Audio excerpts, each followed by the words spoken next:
Welcome to the flipped lecture number 23. Our focus on family demography is going to actually focus most on a theory called the second demographic transition. As we have been discussing in class, we are going to focus on the institution of family. But what is family demography or demography of families? And what is the second demographic transition? So first, what is a family? It is a social network, not necessarily localized, that is based on culturally recognized biological and marital relationships. Its primary function is to produce the next generation, or literally to produce society. However, the rise of alternative family structures means a family might not require a, quote, culturally recognized biological or marital relationship, end quote. Despite that track, family demography is the study of the composition of families and the transitions individuals make into and out of various types of families. Typical issues or items to research are the number of family members, the ages of family members, the marital and or cohabitation status in families, the relationship to other family members, the timing and duration of cohabitation, marriage, separation, divorce, and remarriage. Historically, families were not necessarily for love, sex, child-rearing, or affection. The principal objective was to bolster ancestral legitimacy, specifically for the men, especially in a Western perspective. By the 1200s Europe, polygyny was outlawed. By the 1500s in Europe, illegitimate children lost inheritance rights, and by the 1700s, marriage was seen as a private relationship rather than a political or economic alliance. Following that tradition in the United States, in 1940, the Census Bureau classified families into three categories. One as normal, which was male-headed, man and wife. Two, other male-headed. And three, all female-headed. Labeling married husband/wife as normal reflects the dominance of the nuclear family in the mid-20th century in the United States. After 1965, changes in family structure prompted new definitions. Now that we're clear on where we're coming from on the concept of family, let's discuss the second major idea, which is the second demographic transition, which was popularized by a paper by Lustig and Van de Kaw. We often refer to this as the SDT. And there are three distinct elements that birthed this SDT. Those three main ideas is that there are fewer babies. Families started having fewer children. Imagine if your friend's family all decided to have just one or two kids instead of many. There were different living arrangements. People started living together in new ways. Some might live together without getting married, like friends sharing a house. Or three, marriage and babies were separate. People might get married but not have kids, or have kids without getting married. It's like mixing and matching family pieces in new ways. Your first question is basically you taking a position as a demographer, reflecting on the trends associated with the second demographic transition, such as declining birth rates, increased cohabitation and delayed marriage, and diverse family forms. Which of these trends do you feel most influences fertility intentions? Please explain which trend weighs the most in your decision and why. Starting in the 1960s, fertility decline was due to sentimental and financial investment in the child. While the initial focus was on the sentimental and financial investment in children, the STD introduces a different perspective. It suggests that the motivations behind fertility and family structures have evolved. It posits that decisions about having children are increasingly influenced by the desire for self-realization. This means that individuals are more likely to consider their personal goals, aspirations, and lifestyle choices when deciding whether or not to have children.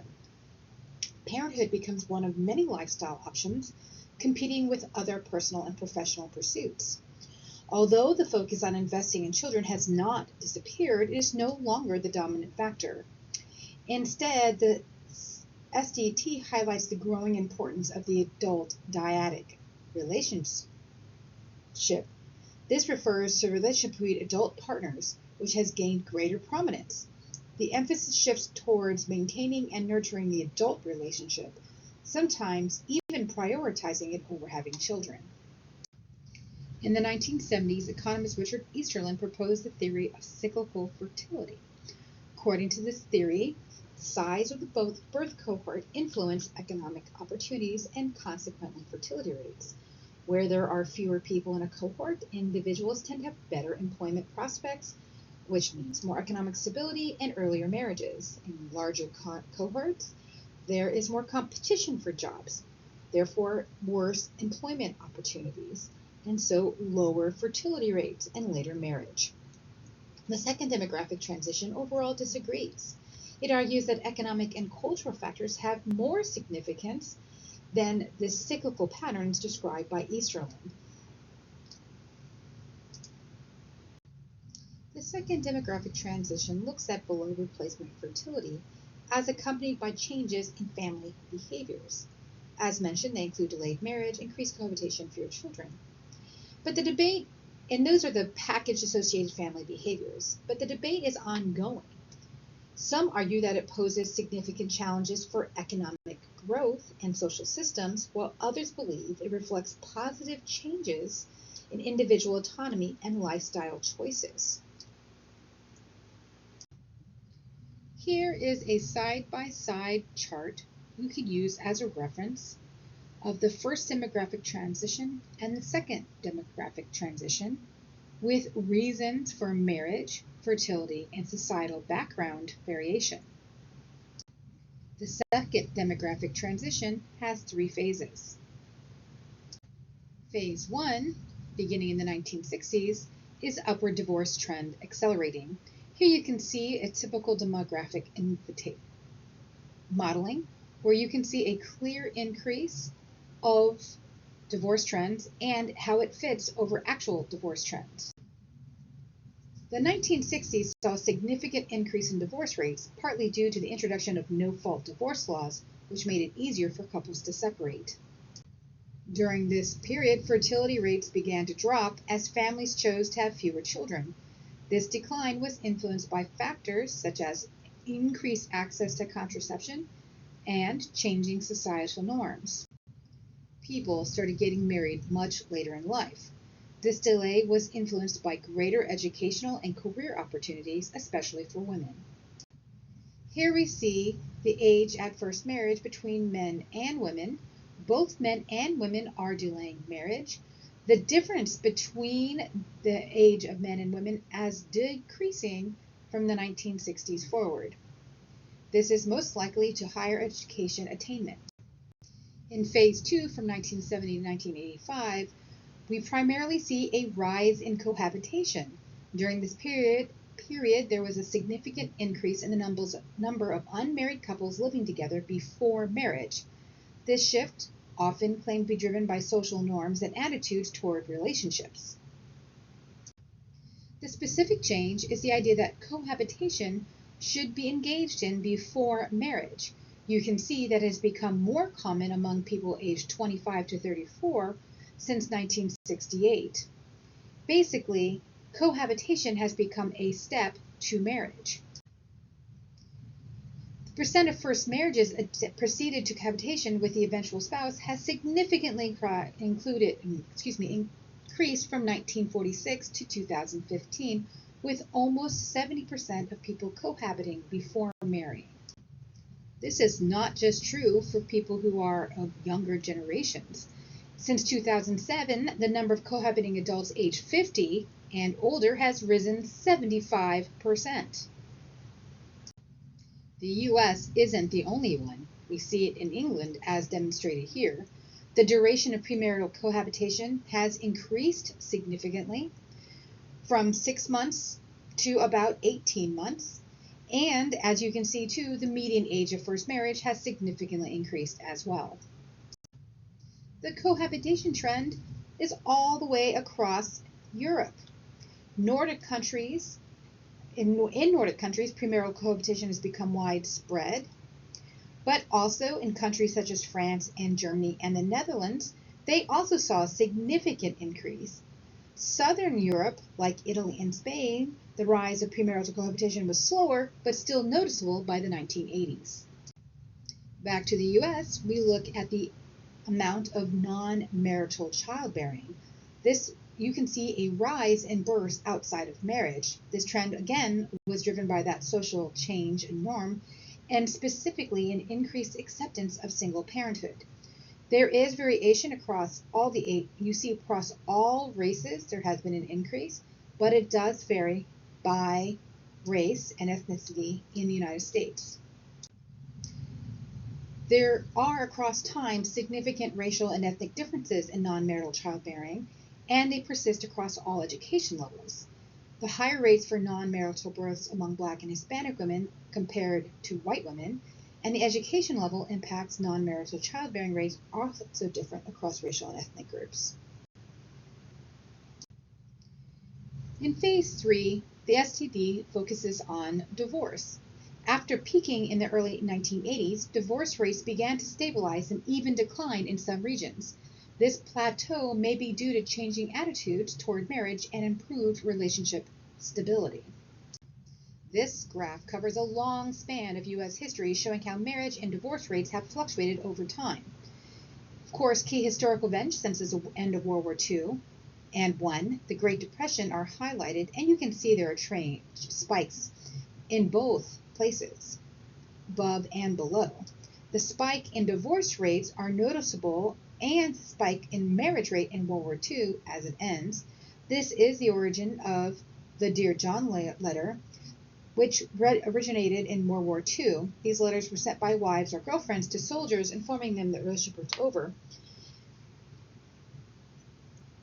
And they likely are because the emotional toll of being in the war. Also, it's important to understand these long-term trends because it helps us appreciate the complex interplay between societal events and family dynamics. Taking a step away from the United States, we also see that after peaking in the early 1980s, divorce rates in England began to stabilize and also decline. Another aspect in phase 3 is the post-30 fertility recuperation. In recent decades, there has been a significant trend of women having later in life, particularly after age 30. This shift is driven by various factors, again, career, personal development, and financial stability.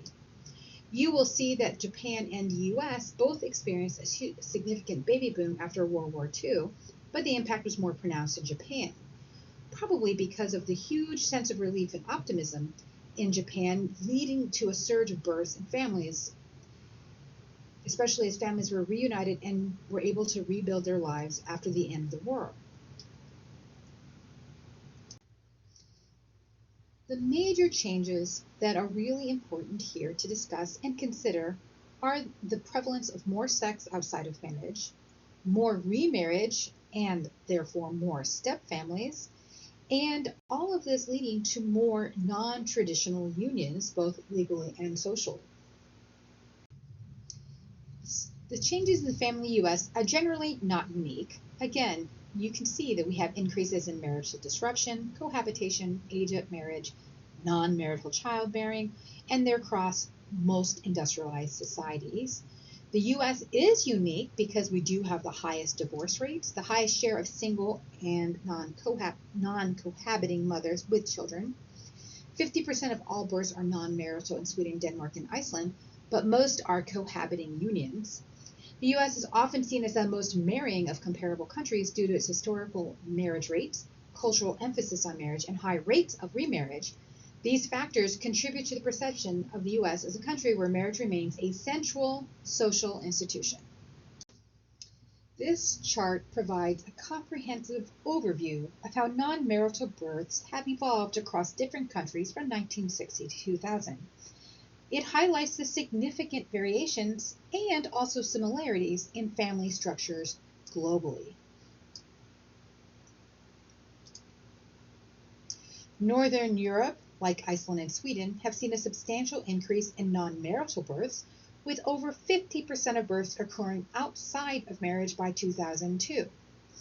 The U.S. has also experienced a rise in non-marital births, though the rates are lower compared to Northern Europe. This is probably influenced by cultural, economic, and social factors.